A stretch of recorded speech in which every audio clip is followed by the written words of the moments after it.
அதாவது ஒரு நம்பர் வந்து கோல்டு வாங்க போனாரு. அப்ப நான் அவர்ட்ட சொன்னேன், "22 கேரட் எதுக்குப்பா வாங்குற? 22 கேரட் வாங்குனீன்னா, மேக்கிங் சார்ஜ் உனக்கு வந்து லாஸ் ஆகும். அது கடைசில உன்ட்டேருந்து அந்த ஜொல்ல அடிமாட் ரேட்டுக்கு மேக்கிங் சார்ஜ் வந்து ரெடியூஸ் பண்ணி, அன்னைக்கு இருக்கிற கோல்டு பிரைஸ்ல தான் எடுப்பாங்க. அத உருக்கி உனக்கு வந்து லாஸ் ஆகும் 22 கேரட். பேசாம 24 கேரக்டரா வாங்கிட்டு போ. 24 கேரக்டர் எப்படிப்பா வாங்குறது?" அப்படின்னு கேட்டாரு. நான் சொன்னேன், "நேரா அல்ஃபர்தான் எக்ஸ்சேஞ்ச் போ.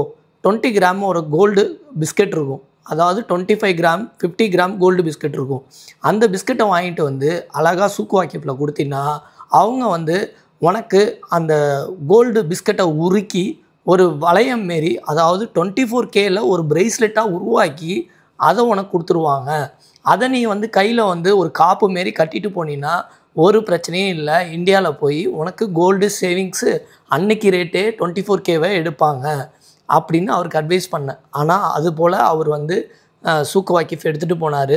நீங்க பார்க்குற வீடியோ அந்த 24K பிஸ்கட்ட எப்படி உருக்கி அவங்க வந்து ஒரு கம்பி போல, அதாவது கையில கட்டுற காப்பு போல எப்படி உருவாக்குறாங்கன்னு பாருங்க. என்னன்னா, நம்ம கோல்டுல இன்வெஸ்ட் பண்ணுறதுக்கு முன்னாடி 22Kல நீங்க இன்வெஸ்ட் பண்ணீங்கன்னா, அதுக்கு என்னைக்கு இருந்தாலும் மேக்கிங் சார்ஜ், அதாவது ஒரு கோல்ட வச்சு அவங்க ஒரு செயின் உருவாக்கணும்னாலே அதுக்கான மேக்கிங் சார்ஜ் வந்து கண்டிப்பா சேர்த்து தான் உருவாக்குவாங்க. ஆனா, அந்த கோல்டன் அந்த செயின நம்ம ரிட்டர்ன் குடுக்கும்போது, அந்த மேக்கிங் சார்ஜோட அமௌண்ட் வந்து கிட்டத்தட்ட லாஸ் ஆகும். எக்ஸாம்பிள் நீங்க வந்து ஒரு 2 பவுனுக்கு ஒரு செயின் வாங்குறீங்க. அதோட மேக்கிங் சார்ஜ் வந்து கத்தார் ரியால் இல்ல 400 ரியால்னா, அந்த 2 பவுனுக்கு நீங்க செயின் வாங்குன அந்த 400 ரியால் உங்களுக்கு நட்டம் தான். அதே 24Kல வாங்குனீங்கன்னா, இன்னைக்கு வந்து கோல்டு ரேட் வந்து 310 ரியால்னா இருந்தாலும், அதே 300 ரியாலுக்கு எடுப்பாங்க. 10 ரியால் தான் தள்ளி எடுப்பாங்களே தவிர, பெரிய நட்டம் வராது. அதனால நீங்க கோல்டு எடுக்கும்போது 24K பிஸ்கட் அல்ஃபர்தான் எக்ஸ்சேஞ்சில, அதாவது சுவிட்சர்லாந்து பிஸ்கட் 999 பியூரிட்டி உள்ள பிஸ்கட்ட வாங்கி, அதாவது சூக் வாக்கிஃப்ல ஜுவல்லரி ஷாப்ஸ் நெறைய இருக்கு. அங்க கொண்டு போய் குடுத்தீங்கன்னா, அதுக்கு தகுந்தாப்புல அத உருக்கி, அத வந்து கரெக்ட்டா மிஷின்ல குடுத்து, ஒரு காப்பு போல உருவாக்கி உங்களுக்கு தருவாங்க. அத நீங்க கையில மாட்டிக்கிட்டு 24Kவோட காப்பு நீங்க ஊருக்கு எடுத்துட்டு போலாம். அத கொண்டு போய் ஊர்ல குடுத்தீங்கன்னா, அன்னைக்கு ரேட்டுக்கு எடுப்பாங்க. அதேமாரி அத வச்சு நம்ம எக்ஸ்சேஞ்ச் போட்டு 22Kக்குள்ள ஜொல்லையும் நம்ம எடுத்துக்க முடியும். இது வந்து ஒரு நல்ல ஒரு பெனிஃபிட்டான ஒரு விஷயம். இது வந்து நீங்க கண்டிப்பா இந்த மாரி செஞ்சீங்கன்னா, உங்களுக்கும் லாஸ் ஆவாது. அன்னைக்கு ரேட்டுக்குள்ள கோல்டு ரேட்டுக்கு உங்களுக்கும் அமௌண்ட்டும் கிடைச்சிரும். அது மட்டும் இல்லாம என்னைக்கு இருந்தாலும் 24Kல உள்ள காப்ப குடுத்துட்டு, நீங்க ஜுவல்லரியும் ஊர்ல எடுத்துக்கலாம். இது ஒரு மிகப்பெரிய அட்வான்டேஜ். அதாவது இந்த கோல்டு பிஸ்னஸே வந்து எல்லா ஜுவல்லரிக்காரவங்களும் மெயினா பண்றதே வந்து ப்ராஃபிட்ன்னு பார்த்தீங்கன்னா, நியூ ஜுவல்ஸுக்கு மேக்கிங் சார்ஜ் வந்து கொஞ்சம் கம்மியாவும் இருக்கும், அதிகமாவும் இருக்கும். ஆனா, நம்ம ஜுவல்ல கொண்டு போய் குடுத்தோம்னா, அதோட ரேட் வந்து ஒரு 20 ரியால், 30 ரியால் கம்மியா தான் எடுப்பாங்க. மேக்கிங் சார்ஜ்ல நமக்கு லாஸ் ஆகும். இது வந்து நம்ம அண்டர்ஸ்டாண்ட் பண்றதுக்கே வந்து நம்ம கரெக்ட்டா அண்டர்ஸ்டாண்ட் பண்ணா மட்டும் தான் கோல்டுல இன்வெஸ்ட் பண்ணணும்.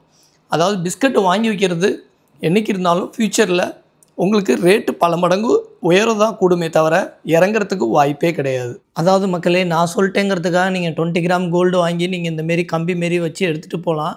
ஆனா 1 இயர் நீங்க கத்தார்லயோ இல்ல எந்த ஒரு அப்ராட் கண்ட்ரில இருந்தாலும், அந்த 20 கிராம்க்குள்ள, அதாவது இந்தியன் ரூபி கஸ்டம் டியூட்டில வந்து ரூ. 50,000 மேலுக்கு அலோடட் கோல்டு.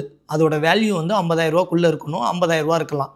ஆனா ஃபீமேலுக்கு ரூ. 1,00,000 வரையும் கோல்டு வேல்யூ, அதாவது ஒரு 40 கிராமோ 50 கிராமோ கூட நீங்க எடுத்துட்டு போலாம். ஃபீமேலுக்கு கஸ்டம் டியூட்டில அவங்க சொல்ற ரூல்ஸ் பிரகாரம் தான் நம்ம எடுத்துட்டு போ முடியும்.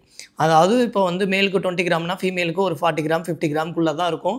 அவங்க 1,00,000 வேல்யூ உள்ள கோல்டு மட்டும் தான் கேரி பண்ண முடியும் ஒரு கண்ட்ரிலேருந்து இன்னொரு கண்ட்ரி போகும்போது. அதனால இந்தியாவோட கஸ்டம் டியூட்டியோட ரூல்ஸ் ரெகுலேஷனை ஃபாலோ பண்ணிட்டு, நீங்க அதுக்கப்புறம் உங்களுக்கு எது தேவையோ அந்த மாரி வாங்கிட்டு போங்க.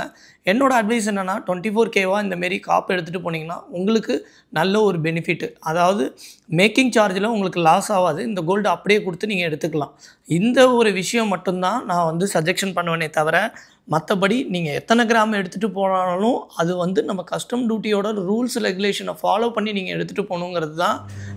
ஏன்னா உங்களுக்கும் அதில வந்து ப்ராப்ளம் வந்துடக்கூடாது. அதனால ரூல்ஸ் ரெகுலேஷனை ஃபாலோ பண்ணுங்க. தேங்க் யூ ஃபார் வாட்சிங் அவர் வீடியோஸ். மறக்காம எல்லாரும் சேனலை சப்ஸ்கிரைப் பண்ணுங்க.